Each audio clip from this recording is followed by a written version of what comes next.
Se nós pegarmos as equações da relatividade e voltarmos para trás, nós chegaremos a um momento em que a matéria fica espremida até um ponto de inexistência. Olá, eu sou Sandro Vasconcelos, sou formado em Física, sou monge budista e estou também formado em Filosofia.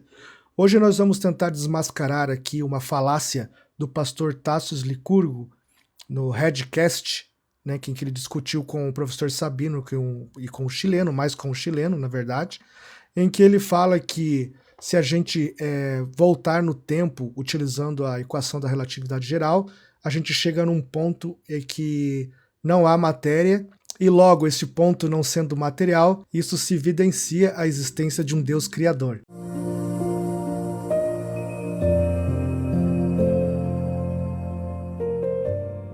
Antes de começarmos aí o react, os comentários, não se esqueça de deixar um like e se inscrever no canal para dar aquela força pra gente. Se nós pegarmos as equações da relatividade e voltarmos para trás, nós chegaremos a um momento em que a matéria fica espremida até um ponto de inexistência. A não ser que a gente queira parar a ação da equação da relatividade. Mas não há nada que indica que nesse ponto infinitesimal nós tínhamos uma física totalmente diferente. Ah, sim. Hoje a física quântica, ela pressupõe leis que as leis da macro, que se aplicam no macro, a física newtoniana, a física quântica, ela não refuta a física newtoniana. E eu não sou físico, tá? Não sou matemático. Então aqui o que o pastor Tasso Licurgo está falando é que se a gente pegar, por exemplo, a teoria da relatividade em relação ao ponto inicial do universo, né, o ponto em que houve a explosão, entre aspas, a expansão, né, o Big Bang, se a gente pegar as equações da relatividade geral e retrocedermos no tempo até o instante zero, nós teríamos um ponto tão pequeno, com tanta matéria, né, com tanta densidade de matéria, que seria impossível. Então ele está dizendo que este ponto é tão infinitesimal que pode ser considerado como o nada, né? Como se as coisas tivessem sido criadas por um Deus, ele quer sustentar, a partir do nada. Por que isso não é verdade? Por que isso é uma falácia?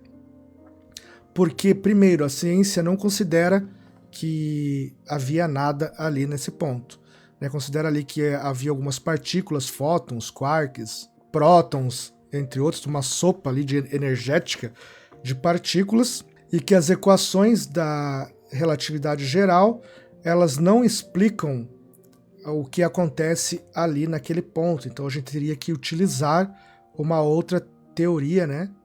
Talvez uma teoria quântica, como o chileno colocou, porque nós estamos chegando em dimensões pequenas, infinitesimais. Então, quando você reduz para antes do tempo de Planck, da existência do universo, né, do Big Bang, se você reduzir as equações da relatividade geral para antes desse tempo, você está levando essa equação para um extremo. Assim como na mecânica clássica, por exemplo, que explica muito bem o movimento de objetos macroscópicos, mas quando nós chegamos em condições de partículas, essa mecânica clássica já não explica, sendo necessário que a gente utilize leis da mecânica quântica. Ou seja, talvez levar a equação da relatividade geral para esse limite de tempo, a gente esteja já, digamos, extrapolando demais, e essa equação não consegue explicar aquele estado inicial, sendo necessário novas teorias, novos equacionamentos, utilizando-se provavelmente de princípios quânticos para entender, né, este momento que antecede, né, o tempo de Planck.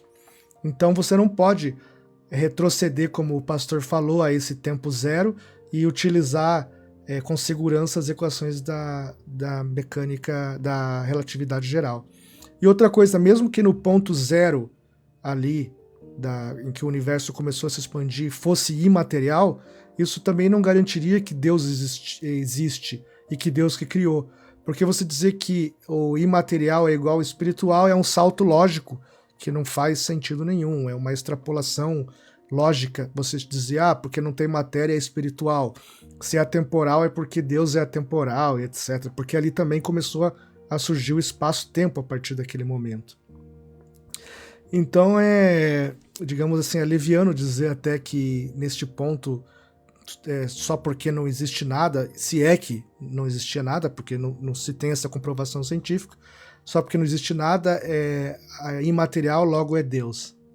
E outra coisa, já existem teorias que mostram que mesmo no nada, no vácuo, há flutuações quânticas, ou seja, até uma certa energia no nada. Ou seja, mesmo no nada pode surgir matéria. E isso não implica a existência de um Deus criador. Mas assim, o que acontece? Hoje já se existem evidências que quando a gente fala em física quântica, gente, não tem nada a ver com lei do retorno, força do pensamento, nada disso. No mundo quântico, no mundo subatômico, a física newtoniana, que é a física que rege o universo, os macros, ela não se aplica. Sim, mas não se aplica. Então, se a gente... É isso mesmo, o Chileno falou bem, apesar de ele não ser físico, eu sou físico, né? Pra quem não sabe, além de monge budista, também sou formado em filosofia pela Federal e física. Então, nesse ponto, digamos, inicial do universo, onde começou a expansão, não dá para se aplicar, como o pastor Tassos Licurgo falou, diretamente à relatividade geral, porque provavelmente ali outras influências sejam mais, digamos assim, intensas, influências talvez quânticas sejam mais importantes do que as influências da relatividade geral. Beleza? Gostou desse vídeo? Deixa o like caso queiram receber mais conteúdos como esse no seu celular, no seu PC. E não se esqueçam também de se inscrever no canal para dar uma força, uma moral pra gente aí.